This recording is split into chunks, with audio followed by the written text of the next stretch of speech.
አጃን መመገብ ጤናማና ለክብደት መቀነስ ፍጹም ምርጫ እንደሆነ ሁላችንም እናውቃለን። ጠዋት ከእንቅልፋችን ስንነሳ ለአካላችንና ለጤናችን ጥሩ ነገር እያደረገን መስሎን የምናዘጋጀው የመጀመሪያው ምግብ አጃ ሊሆን ይችላል። ነገር ግን አንድ አስደንጋጭ እውነታ ልንገራችሁ። አጃን የምትመገቡበት መንገድ ሳታውቁት ጤናችሁን እያበላሸው፣ በሰውነታችሁ ውስጥ ያለውን ስብ እያጠራቀመውና ከጥቅሙ ይልቅ ጉዳቱ እንዲያመዝን እያደረገው ሊሆን ይችላል። አዎ በትክክል ሰምታችኋል። ብዙዎቻችን አጃ እኮ ጤናማ ነው በሚል እምነት ብቻ በየቀኑ የምንሰራቸው ነገር ግን የደም ስኳራችንን የሚያናጉ ሜታቦሊዝማችንን የሚያቀዘቅዙና ክብደታችን በከፍተኛ ሁኔታ የሚጨምሩ ከባድ ስህተቶች አሉ። ምናልባትም እናንተ ክብደት ለመቀነስ እየጣርኩ ለምን አልቀነስኩም ወይንም አጃ ከበላው በኋላ ለምን ፈጠነብኝ ወይንም ሆዴን ነፋኝ ብላችሁ ጠይቃችሁ ከሆነ መልሱ ያለው ዛሬ በምንወያይባቸው ነጥቦች ውስጥ ነው።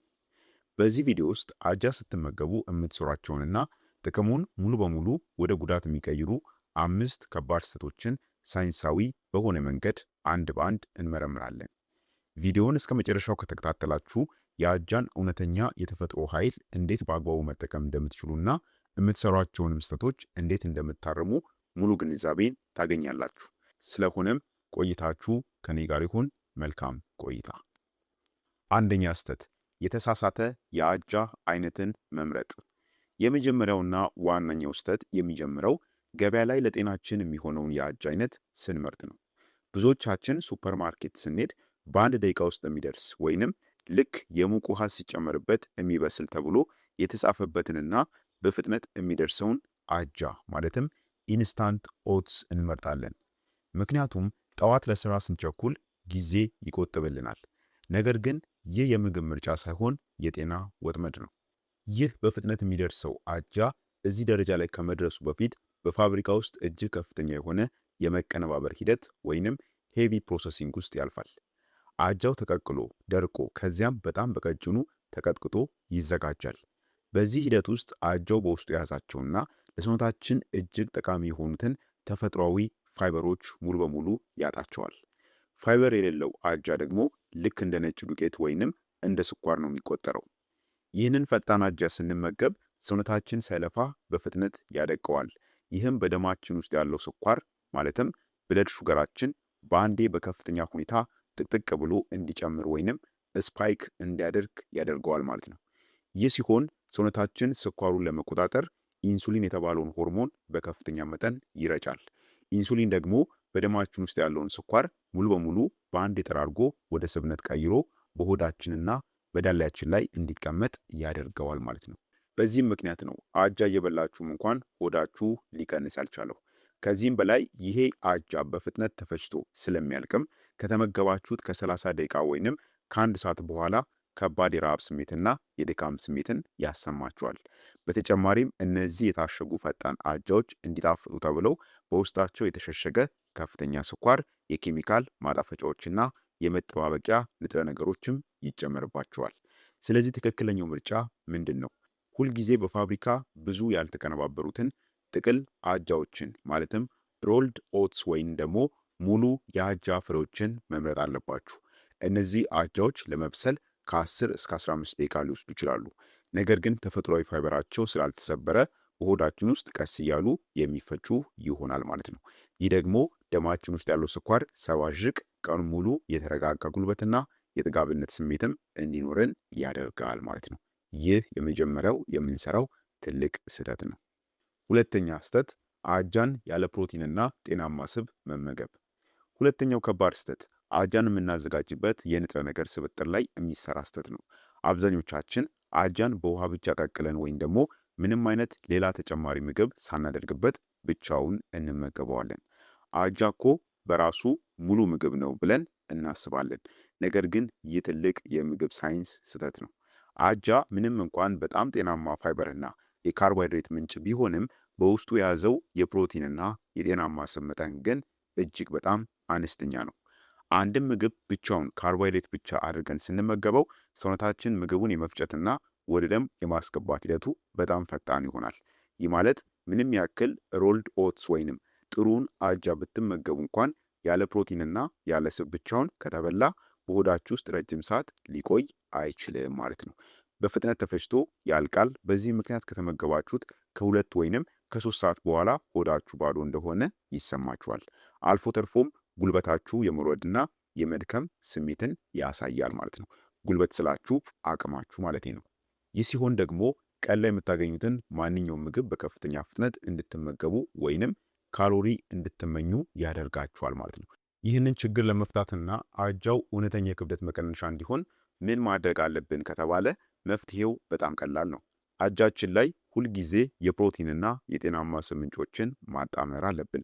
ለምሳሌ አጃው ከበሰለ በኋላ አንድ ሾርባ ማንኪያ ንጹህ የኦቾሎኒ ቅቤ መጨመር ወይም ደግሞ ጥቂት የአልመንድ ፍሬዎችን፣ የዱባ ፍሬዎችን ወይንም ተልባን መነስነስ ይቻላል። እነዚህ ምግቦች በጤናማ ስብ የበለጸጉ ናቸው። በፕሮቲን በኩል ደግሞ አጃውን በከፊል በንጹህ ወተት ማብሰል ወይንም ከአጃው ጎን ለጎን አንድ ወይንም ሁለት የተቀቀለ እንቁላልን መመገብ ትልቅ የሆነ ለውጥን ያመጣል ማለት ነው። ፕሮቲንና ጤናማ ስብ ወደ ሆዳችን ስንጨምር ምግቡ በሆዳችን ውስጥ የሚፈጭበት ፍጥነት በጣም ይዘገያል። ይህ ማለት ምግቡ ለ4 ወይንም ለ5 ለ6 ሰዓታት ሙሉ በሙሉ የመጥገብ ስሜት እንዲሰማን ያደርጋል ማለት ነው። የደም ስኳራችንም በአንዴ እንዳይጨምር ያደርገዋል ማለት ነው። እንዲሁም ደግሞ ትልቁ ነገር ጡንቻዎቻችን እንዲገነቡና ሜታቦሊዝማችን ቀኑን ሙሉ ንቁ ሆኖ እንዲቆይ ያደርገዋል ማለት ነው። ሶስተኛ ስህተት ከልክ በላይ ጣፋጭና ፍራፍሬዎችን አጃችን ላይ መጨመር ነው። ሶስተኛው ከባድ ስህተት አጃን ጤናማ ለማድረግ በሚል ስም የምንጨምራቸው ነገሮች ከጥቅሙ ይልቅ ጉዳቱን እንዲያመዝን ማድረጋቸው ነው። አጃ በባህሪው ሲቀቀል ብዙ ጣዕም የለውም፣ በመጠኑም ቢሆን አልጫ ነገር ነው። ለዚህም ነው ብዙዎቻችን አጃ እንዲጣፍጥልንና ለመብላት እንዲያጓጓ ለማድረግ የምንቸኩለው ማለት ነው። ነገር ግን እዚህ ጋር ነው ትልቁን ስህተት የምንሰራው። ብዙ ሰዎች አጃቸው ላይ ነጭ ስኳር ጉዳት አለው በሚል እምነት ከፍተኛ መጠን ያለው ማር ያፈሱበታል። ወይም ደግሞ ሳህኑ እስኪሞላ ድረስ የበሰለ ሙዝን፣ ዘቢብ፣ የተከታተፈ ማንጎ፣ ቴምርን እናም ደግሞ የተለያዩ ደረቅ ፍራፍሬዎችን በላዩ ላይ ይቆልሉበታል።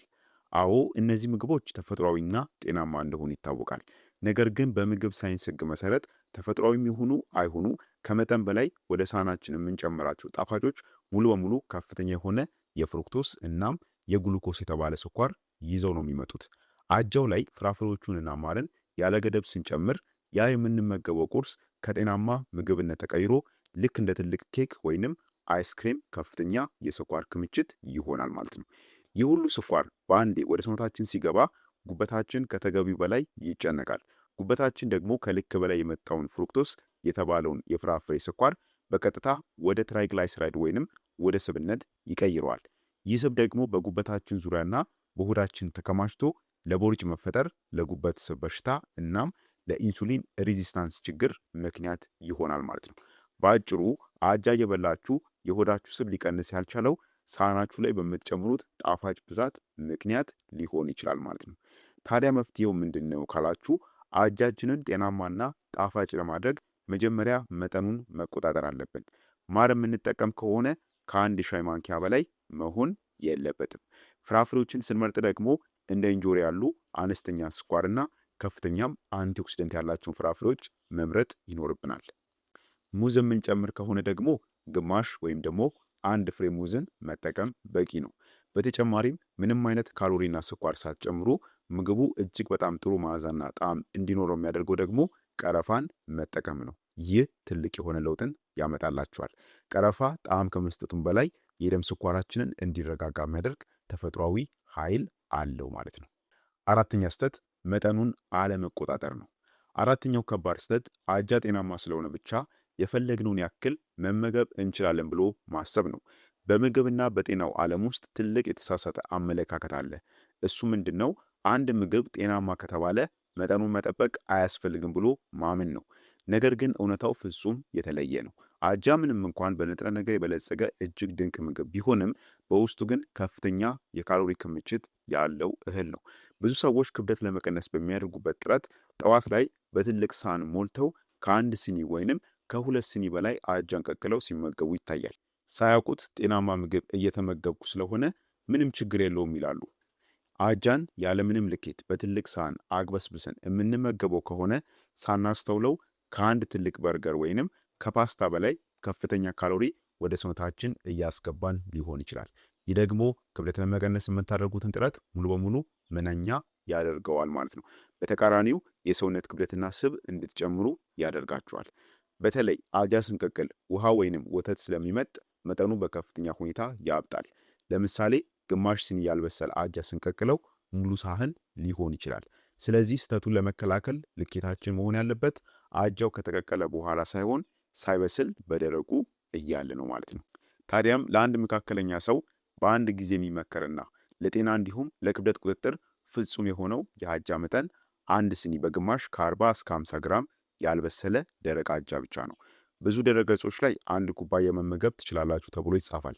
ነገር ግን ያ መጠን ለስፖርተኛ ወይንም ጡንቻ ለሚገነባ ሰው እንጂ ክብደት ለመቀነስ ለሚጥር ሰው ግማሽ ኩባያው በቂ ነው። ስለዚህም አንድ ስኒ መጠቀም ይኖርባችኋል ማለት ነው። ይህንን የተወሰነ መጠን ወስደን ቅድም በጠቀስናቸው ጤናማ የፕሮቲንና እንዲሁም የፋይበር ምንጮች አሳድገን ስንመገበው ሳይበዛና ካሎሪ ሳይበላሽ ሙሉ ጥቅሙን ብቻ እንድንወስድ ይረዳናል ማለት ነው።